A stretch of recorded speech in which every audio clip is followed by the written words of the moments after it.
dit justement qu'il y a des similitudes avec des langues bantoues, notamment le swahili. Donc si je donne un exemple, par exemple le mot nyam, donc qui signifie nourriture en peul, et en swahili par exemple ça signifie viande. Donc il est dit qu'il y a une espèce de parenté. Est-ce que c'est vrai ou? Bon, la parenté du peul avec le swahili, c'est vraiment, si on ne regarde que le côté lexical, c'est vraiment très faible.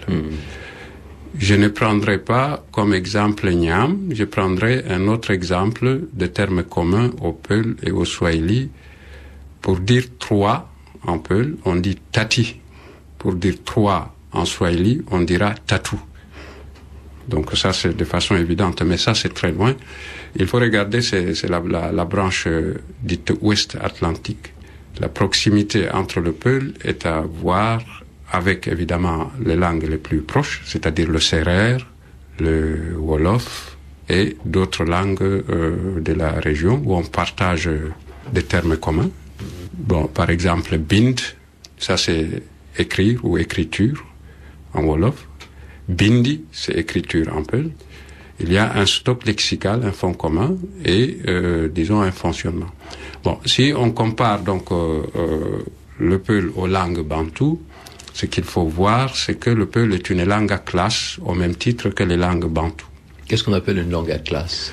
Bon, alors, une langue à classe, c'est une langue où les noms sont répartis selon leur marque morphologique et les accords qui sont impliqués en différentes catégories.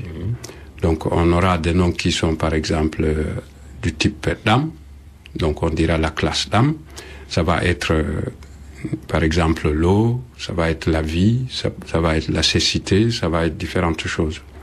Donc, à côté de ça, on aura des noms qui sont de la classe ndé, par exemple.